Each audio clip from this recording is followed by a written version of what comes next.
Hi, I'm Glenn. And I'm Mark. And we are here at the Museum of Masonic Culture at 100 Barrack Street at the Grand Lodge in New Jersey. And you're here for another episode of Masonic Unity, The Right Stuff, Profiles of Masonic Leadership. And we are so lucky to have here Most Worshipful Brother Rob Oglesby, who is a past Grand Master of the Prince Hall affiliate, Grand Lodge in New Jersey. And it's a real pleasure to have you here on The Right Stuff, Brother Rob. It's an honor to be here.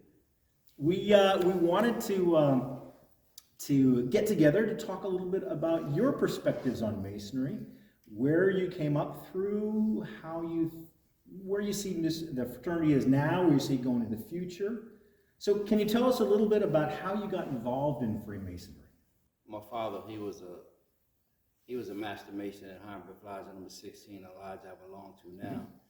And at the time when I was trying to become a Mason, and I wasn't doing the right things, and when I asked him if I can become a Mason, he told me, "I'll let you know when."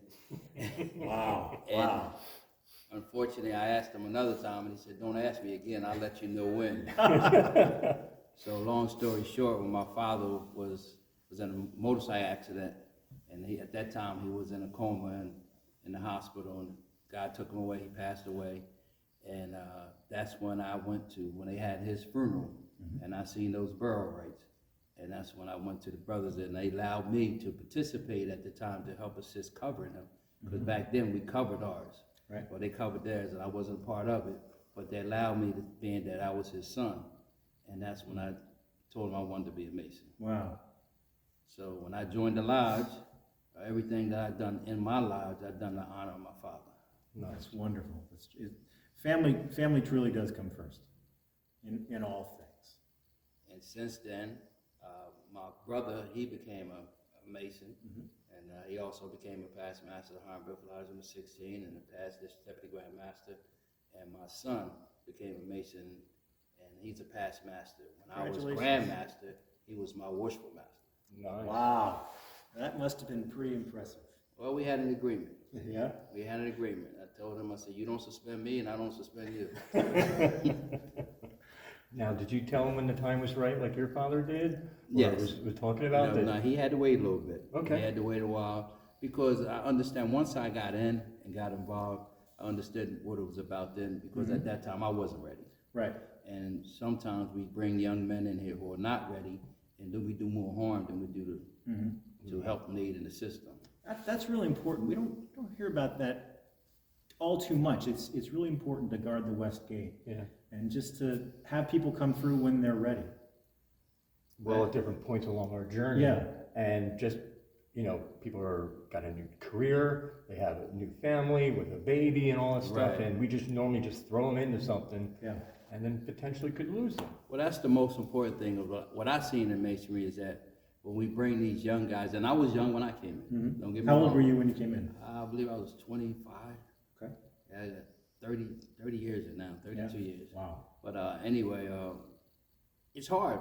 It's hard, especially if you were working a 9 to 5 Yep. and you're not making the big money. Yeah. And you Most definitely. trying to support your family, which comes first. Yeah. And then you're also trying to assist the lodge. Yeah. And then sometimes it becomes a struggle. And that's when we do more harm than we do assisting with these young men, knowing that at this they can't afford it. Yeah. This organization calls for it. Yeah. Yeah. It's very true. That's very true. Now, when you were coming through as a young Mason, tell us a little bit about your experience as a young Mason and what it was like back then. Well, I was eager, and I remember when I got raised. When I got raised, and I come through my lodge communication, and I was always taking notes and sitting there. And God rest his soul, the brother, his name, past master Albert Thomas. I'll never forget it. I stood up, I listened to everybody going over the minutes, and they making motions. And I was home practicing how I'm going to get up and make a motion. And when I got up to make the motion, he said, "Boy, you ain't been here long enough. Sit down." And told me to sit down. And I was like, wow, he just told me to sit down like that. And I said, I got to get this right. So I stood up, and I got through it. And ever since then, I said, the worst thing they could have did was give me a book. Yeah. Because I don't need mouth to ear, I can read. You just Yeah. just figure it out as you go along. Good. Yeah, Good very, point. very true. So that was a good part. But we had some good brothers back then. Mm-hmm. And don't trust me, we had some brothers that gave you a hard time. Yeah. But they was giving you a hard time because they wanted to bring the best out of you. Right. Okay. They wanted to bring the best out That's of you. fair, They yeah. seen something in you that you didn't see yourself. That's wonderful. So, any memorable experiences about going through the line? Well, one of the more memorable experience I had is for my lodge is that I was very proud of is when we done some renovation of the lodge, and then we wanted to get a bus. We had an old bus that was given to us, and I was just a brand new master mason at the time, and it was given, I believe it was Golden Nugget. They gave us that bus, and every time you turn around, the bus was breaking down. Right. And my father, you know, being I was a mechanic, he was on the weekend, he was, oh, I need to fix this bus. And I work on the bus, and I work on the bus, and I'm like, well, when am I going to be able to ride on the bus? But one of the most important, I was working at Geisel Dodge, then I was on the transportation committee, and Walter Collette, he's gone. He was a past master of our lodge. He was the chairman of our transportation committee, and that was in 1989. And we was able to purchase a brand new van. That was one of the most memorable things that I can remember because the brothers worked very hard to get it. Yeah. We worked real hard for that. And then, and of course, taking care, having your own building, you know what it takes to take care of your building, Definitely. and those being dedicated. And so that was some of the most, working together, the beehive. Yeah. The beehive, everybody coming together as one. Last one there, everybody staying, hanging out, and that's your fellowship. That's when we're able to learn about the brotherhood, learn one another, get to know about one another. So that was a good time. When it's time of diversity, when it's time to take and get some work done. Yeah. That's what it's all about. It's when nothing's going on, everybody can come to meeting, come to communication, go home, but it's when you got them problems. Yeah. That's what brings us together. Working together. What do you remember being Worshipful Master?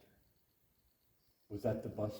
Nah, Or that? I was No? brand new master Oh, mason, okay. and that's like when I was proud. I was like, oh man, I think they'll let me be part of this. Right. Nice. But when I became Worshipful Master, that was a struggle. Mm-hmm. And it was a struggle, and you hate to say it, but we was in some problems. We had some problems, and that's when we found out about some issues that was going on in our lives that was right between our eyes that we didn't see. Yeah. When they're so close, you don't see them. And we wasn't paying attention for years. And when I got to be elected Worshipful Master, my grand session, the Grand Master calls my lodge number out, said he need to meet with me in his suite. I'm like, what's going on here? So of course I run to some of the older brothers in my lodge, and nobody knew what was going on at that point. Right. So that's when we found out we had some issues, and we had to take care of some obligation that wasn't taken care of for a few years that we was told it was, but nobody was doing the checks and balances. Right. So it was a big indebtedness that we had to overcome. It was like a $10,000 bill we had to pay. Wow. That had to come up real quick. And I was Worship Master at the time, and we was at session. I asked the Grand Master, Reginald Warren, he was the Grand Master, he allowed me to meet with my members here while we're here, and he said, yeah, use this suite. And I informed the brothers that, you know, we had some issues, we had a problem, and we owed the Grand Lodge some money from our quarterlies, and we had to take care of it. And he wanted to know when we was going to take care of it and how we was going to take care of it. Yeah. And so I had to give a report on that, and I said, well, first thing we're going to do, we're not going to go off labor. We're going to stay on labor, and when we go back home, I'm going to come up with a plan. Collectively, we're going to get this done, and we're going to take care of our obligation. And I told him that we would have this money within 3 months. And we did that. That's great. We done that, and then also when I went out of office, I left $5,000 in the treasury. That's wonderful. So, but, you know, so things like that is, you know, like I said earlier, when you have to come together as one. Yeah. But those things that we didn't know because we wasn't doing our due diligence, Yeah. taking everything for granted, and nobody was checking the secretary or the treasurer. It's very easy for that to happen. Yeah, because our treasurer, he was an older gentleman and very nice guy. I mean, but he was up in age, and the secretary was basically doing both of the jobs. Yeah. You know, help aid and assisting him. Yeah. yeah. So that's when we got in trouble. But as Worshipful Master, you gathered together Got everybody your together. men and explained the situation and solved it in 90 days. We took care of it. Yeah. And it brought everybody back together also. Yeah. See, when you got these adversities, when trouble comes, it brings you together too. Yeah. Yeah. It brings you back together. A lot of us stay home because, oh, everything's okay. Yeah. They don't need me right Yeah. now. You know, I done that, done this, and Right. so we don't have to worry about they got it, the young guys got Yeah, it, but yeah. that's when we need that guidance. Yeah, yeah, definitely working together. It never fails. Yeah. So what important things did you learn as Worshipful Master and from your mentors that we can kind of show our young people who are watching key leadership things? One of the most important things to me is how you treat your brothers. Mm-hmm. How you treat them with respect. Right. You treat your brothers the way you want to be treated. Right. And if you treat them with respect, they're going to do the utmost to respect you Mm-hmm. and also to help you. Yeah, most definitely. So who were some of your mentors growing up? Oh, man. Well, it was a guy he was my dean of instruction. He lived right across the street from me. His name was Right Worshipful Harvey Mills. We called him Harvey Tough Mills. This guy was unbelievable. Yeah. As a matter of fact, I was his last class that he was our dean of instruction. Yeah. And he was very sick, and we was having a raising, and he came in and they alarmed the door. And how he got to the park, right when we was in the second part, Mm-hmm. and he said all he wanted to do was come in and say the prayer. And he came in there, he said the prayer, and he went home and he passed away. Wow. And he lived right diagonally across the street from me for where my mother and father lived when I grew up. But he was a student. His voice would just echo throughout the buildings when he done the Masonic rites. So Yeah. Knew his work. You'd be sitting up in the northeast corner doing your lecture work, and you pacing the floor, and the floor is squeaking. Yeah. And you stumble, he'd be up there snoring, and you stumble, he would just jump up and give you a word and go right back to sleep. Right. Go right back to sleep, like, what's going on with this guy? Yeah. But you had Harvey Mills. We had an old guy in our lives, past Master Dan Smith. He would come and he would give us some light, and he was very inspirational to the members of Hiram Biff lives. It was so many guys. Garfield Patterson, he was the first, under my, that I understand, was the first 33rd that we had in our lodge. Yeah. And he was our treasurer for years, for like 20 or 30 years. Mm-hmm. But he was an outstanding Mason. We had some outstanding brothers come out of Hiram Biff, and most worshipful betters. And we had Walter Collette, Al Thomas. But we had some guys who were not past masters, who really was outstanding. Ronald Alexander. These guys didn't want to have no leadership roles, but you could always depend on. Yeah. Always depend on. Quiet support. Yeah. And when I was Worshipful Master, we had a brother who was a very good friend of my father's. His name was Eddie Stokely. And he struggled with the ritual. Mm-hmm. He struggled with the ritual, and we was tough with the ritual. Yeah. If you didn't know your work, you wasn't going. Mm-hmm. So when I became Worshipful Master, I told him I would do his work. I said, because anytime this brother, you needed anything done in the lodge, all you had to do was go over. You see that he had a little red Ford at the time, that be there, his truck, but he was living down there, working all the time, doing what he needed to do to help out with the lodge, but he struggled with the ritual. So I told him, listen, I would take care of his ritualistic work. Right.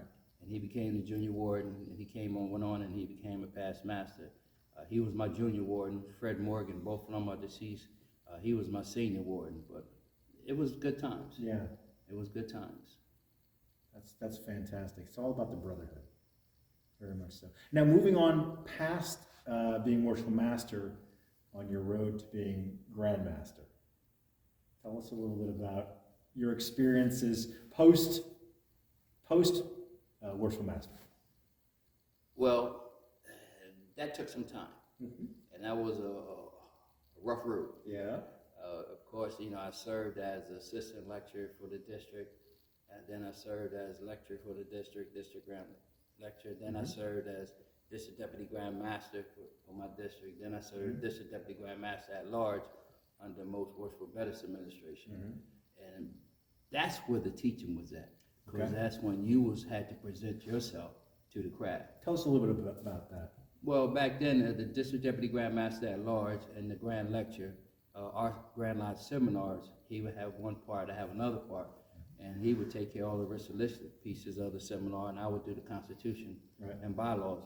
So we would involve all the District Deputy Grand Masters. We have a question and answer period. They had to present themselves, and then we would have a part where we ask the questions and answers, and we worked very well together. Those are the things we knew that would help the craft, because the Constitution was also being taught, and also we was going reinventing that ritual.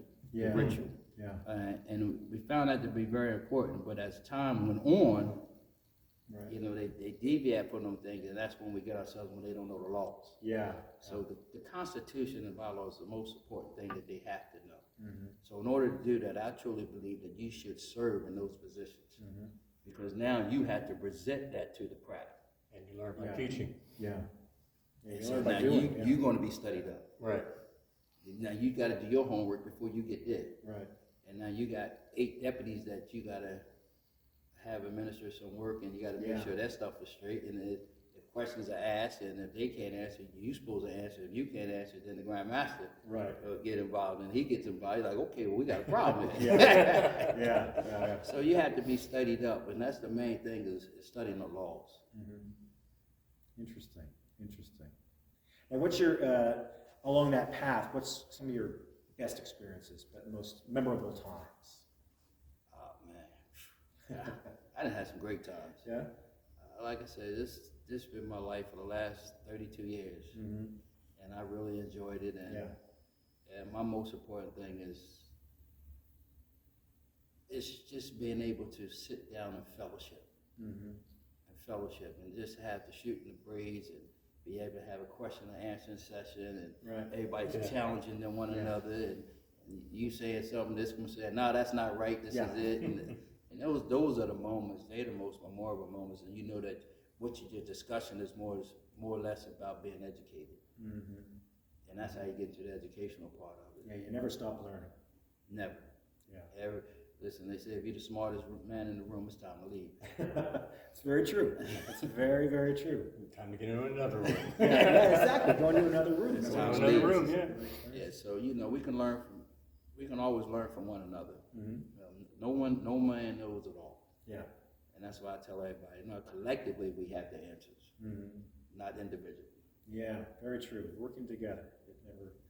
It's the best thing to do is to work together. So that's why you gotta have an open dialogue, and you be committed with open dialogue to whoever you're having these discussions with.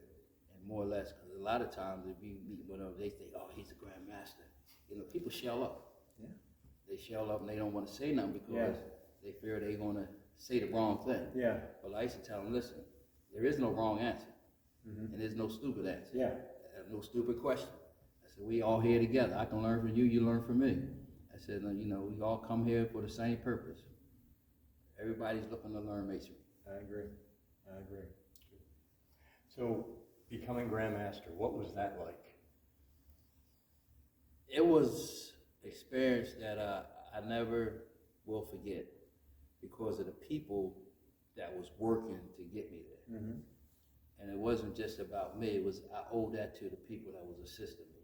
Mm-hmm. And the ones who believed in me and the ones who wanted me to pursue this Masonic career. Mm-hmm. So like I said earlier, my father and Darrell E. Hill, John Bettis, and those guys, Henry Yarborough, they are the ones,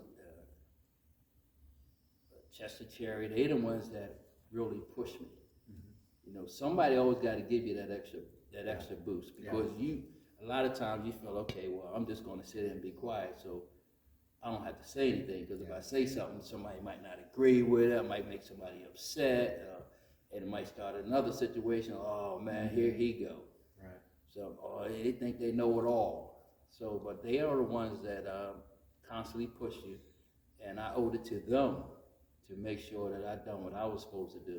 Mm-hmm. And once I got elected as Junior Grand Warden, when I went on around, I became Grand Master.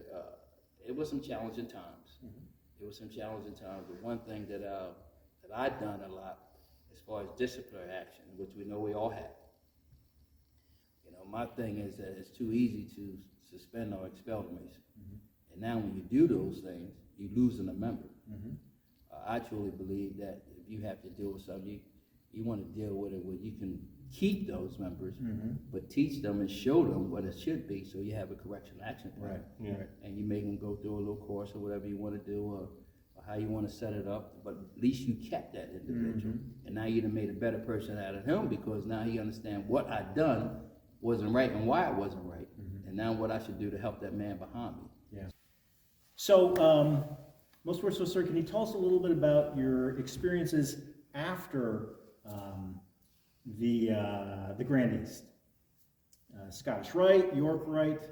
Well, like I work on all of them, York Rite, Scottish Rite, even I'm working the shrine. But the most important part that I'm doing now, I am the deputy for the Orient of New Jersey for the Scottish Rite Masons here on the United Supreme Council. And I can truly say that that's an honor and a blessing, because there's only been 12 men that held this position. Really? I'm the 12th. That's fantastic. 12 men that hold the deputy before us. He was in for, I believe, 8 years. Okay. And one before that, which Arthur Crawford was for 8 years. Herb and Douglas, the only deputy, only knew 2. When I came through, he was the deputy. Wow. He was in it for like 25 years. Wow. 25 years. Yeah, So yeah. it's a blessing. Yeah. And it was through my leadership with the Grand Lodge that they chose me to be a part of that team. Yeah. And that's when I got a part of that, when I got to be the assistant to the deputy, when I was coming out of the chair as Grand Master. Okay. And they asked me to be the assistant to the deputy, and which was a blessing and honor to Arthur Crawford. And a year before he passed away, he stepped down, and that's when I became, in 2015, I became the deputy for Scottish Rite here in Orient, New Jersey. So that's a blessing. But here in Orient, New Jersey, we're doing some great work, some good things, and we have an outstanding team. Yeah. Right now, we have 14 Sovereign Grand Inspector Generals here in Orient, New Jersey, and praying to God that we can get more. Yeah. We're also looking to, at that time, we just lost one of our past active members we had 2 active members at one time here in New Jersey. Frederick O'Dobson, who was the Treasurer General of the Holy Empire, and he was a past Grand Master of New Jersey. Right. And he was the Treasurer General. And then we had Ivory and Buck III, who was Secretary. He was the Secretary of the Holy Empire, and then he was also the recording secretary he had over 30 years in Scottish Rite. Right. But there was 2 active white hats here in New Jersey. And they're the only 2 white hats we have at that time. Both of them now passed away. We just buried Illustrious Buck 2 months ago. But we have 2 other active members here in New Jersey, and praying that we can get some more. Yeah. That they would come. But as far as on Orient, New Jersey, we're working very diligent with the Council of Liberation under Doug Palacastro. We have a very good relationship. We also, for y'all reunion, we're going to be participating. Yeah, in the we're looking reunion. forward to it. We will be exemplifying the 20th degree in full costume. And he also told me y'all be doing 2 or 3 degrees. Yes. So that should be a Yeah, good time. good day. That should be Very a good for time. Masonic unity. And hopefully that we can get these freighters and these Grand Inspector Generals there to see some good work. Yeah. And I will say that our Dean of Instruction, is Sovereign Grand Inspector General Ronald Clark, he is doing an outstanding job. Yeah. And he puts all his love into his list of work and his team, and they do an outstanding job. So I'm very proud of them, and we should have a good day. We're really looking forward to it. It's gonna be wonderful just to work together, to share on all fronts. On all fronts. Yeah, So if you didn't know about it, this is a big thing happening in New Jersey. You know. Yeah, your deputy came, he was also at my Council of Liberation. I did come to your Council of Liberation. So we do the same for Grand Lodge. Yeah. So it's an honor. It's to have this brotherhood, this relationship. But most most importantly, everybody got to understand it's an understanding of what we're doing and why we're doing it. Yeah. Yeah, I agree with you. Now, tell us a little bit about where you see the fraternity going in the future. We've talked about the past, we've talked about the present. Where do you see the future going? I wish the past would come back. Okay. I truly wish the past would come back. It's to the point now where numbers are down, not just everywhere. Yeah. Numbers are down, it's for a reason. And I truly believe the reason is because we're not as out as we used to be. There used to be a whole lot of community service. Now you're just doing certain things. Right. And people don't get to know you. And also you have these other fraternities and other organizations that these young men have an opportunity to join, where they don't have to be, on their best behavior, more or less say. Yeah. And they don't have to do a lot of studying. That's one of the things that, because we got to put everything to memory. And they don't want to sit down and take that time out to learn the word. So the best thing for what they say is not for them to learn, I don't have to be there. And we're losing a lot of the guys because the simple fact is, like I stated earlier, a lot of them can't afford it. Yeah. They can't afford it. It really costs. We just have to learn how to divide our time within the organization. Okay. So, thank you so much for being with us. It's been a real pleasure to sit here with you, to talk and understand where you come from and where you're going. Your leadership techniques, Yes. your talents, and what people taught you and how you want to pass that on to others is important. Anything you want to pass on to our viewers before we close it out? I just want to say to the viewers, be your own self. Do the best that you can do within the organization. Do what you can do, and don't try to be somebody else. Nice. That's very fair. Well, thank you, most worshipful sir. I guess it's my time now. If you liked this video, and we hope that you did, please subscribe down below. Thanks, and take care. See you all later. Bye-bye. Thank you.